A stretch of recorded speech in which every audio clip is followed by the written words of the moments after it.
Good morning. Happy Sunday.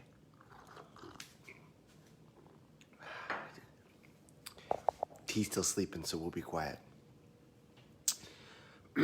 So yesterday I mentioned Steve Jobs and how he would wake up every morning and look in the mirror and ask himself, am I doing what I want to be doing? Well, Steve gave a commencement address at a graduation after he'd been diagnosed with cancer. And he got up and talked to them about three things. And I'd encourage you to YouTube that today and watch it. It's a beautiful speech. But one of the things that he said is, he said, you know, everybody needs to remember that life is very short. And it's designed to be, because the world needs to renew. So soon enough, you know, you are swept away to dust and the new comes along so that things can be changed and revamped and to start all over again. That is the seasons of life and the seasons of the world. And it's designed to do that. It's designed so that new stuff comes and we have new and exciting things, but then they eventually die off and then the next thing happens. So while you're here, you got to remember what's important. And the one thing he talked about is to make sure that you're doing what you love for the rest of your life, and not to get trapped up in other people's wishes or in fear or in dogma, but instead to listen to your gut, to your intelligence, to listen to your heart, for it somehow knows where to take you. And he shared that he somehow knew from an early age that he was going to do something big for the world.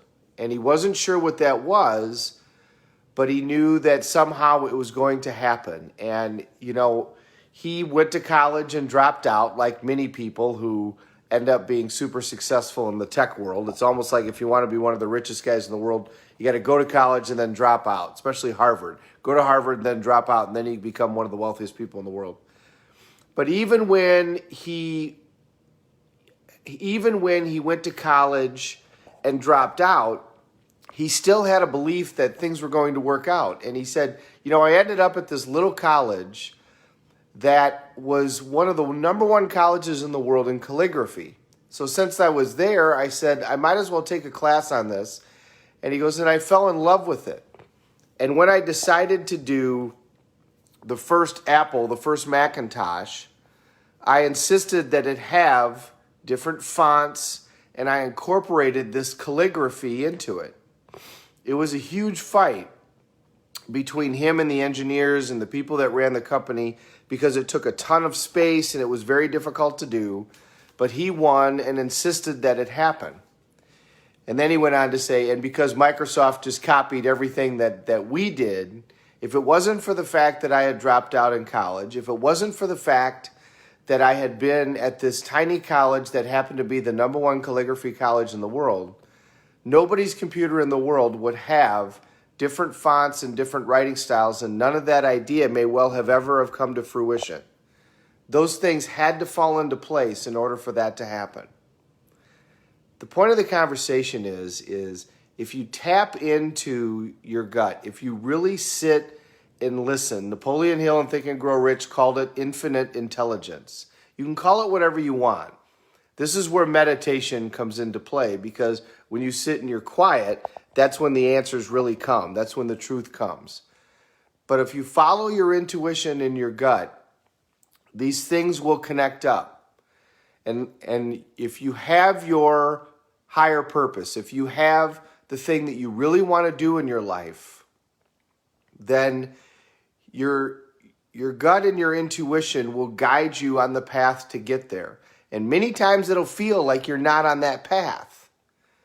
But have faith that this stuff is all going to work out. There's a great phrase. It's all going to work out in the end. If it hasn't worked out, it's not the end. The people who really achieve their outcomes in this world, whether it's financial or not, whether it's Mother Teresa, whether it's Gandhi, or whether it's just the person who decides to be the greatest parent.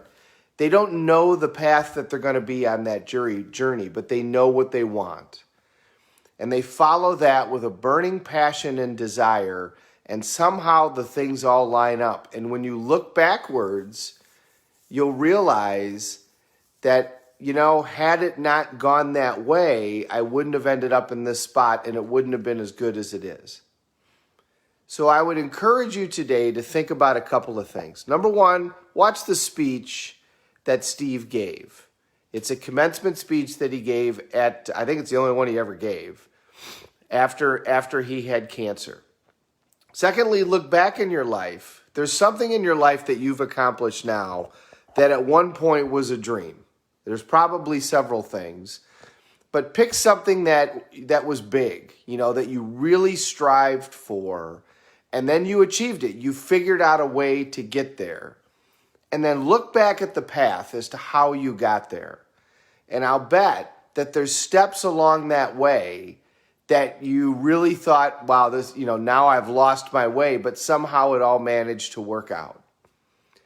That's the way that things work when you really tap in to this higher intelligence, to this intuition, to this whatever that does exist.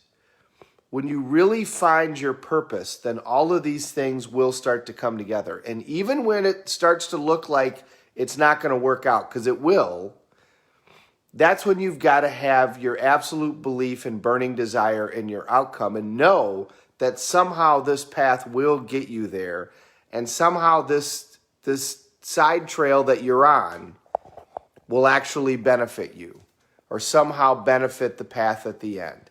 Because it does.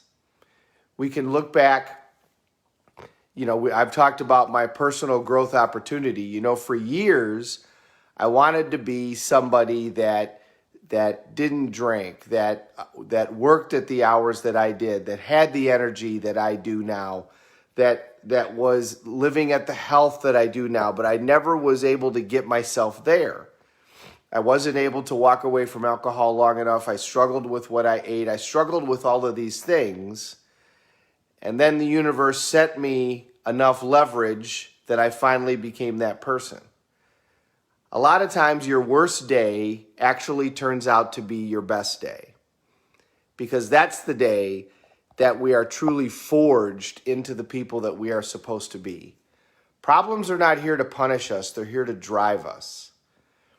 And remember that, a diamond is a lump of coal that was put under enough pressure that it suddenly became something beautiful. And the same, and not only that, but the strongest piece of matter on earth. And the same is true for us. We're forged out of our struggles. And when the struggles come, you have to welcome them. Welcome the worthy opponent, because that struggle will forge you into being who you're truly meant to be. And if you follow that intuition, it'll guide you where you want to go. So even when you're off course, you can say, I don't know how this is going to work out, but somehow this is going to work out because I know where I'm headed. So my message to you this Sunday is listen to Steve's speech. There's a ton of wisdom in it. I saw I think it was Phil Donahue, who was a precursor to Oprah Winfrey. Now I'm dating myself. He had a group of people on who had death experiences where they really should have died but didn't. They were in a plane crash. They were in, something terrible where they should have died and they didn't at younger ages.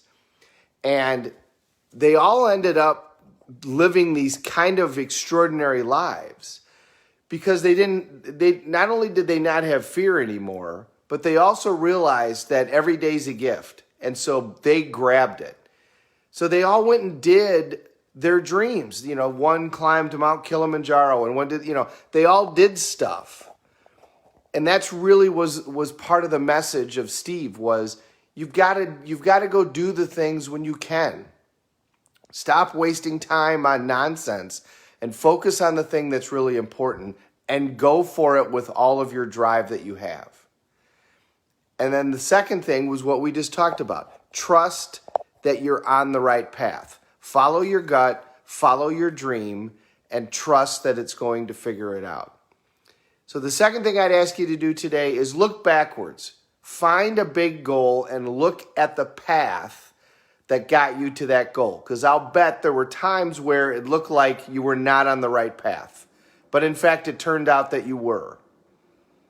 And then spend some time today reconnecting on our day of rest. Spend some time today reconnecting with what is it that I really want to do in my life?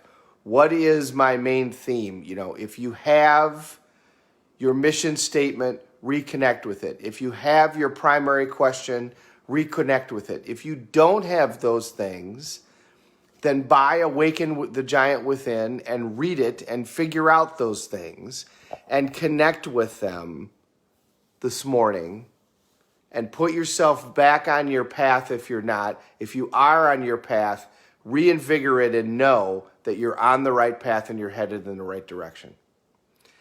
Happy Sunday, everybody. Ann, great to see you here. Thank you very much. It's great to have you watching live. Who else said hi? Jonita, great to see you too. I really appreciate everybody watching. I sincerely do. Have a great day, everybody. We're all in this together. Let's take care of each other.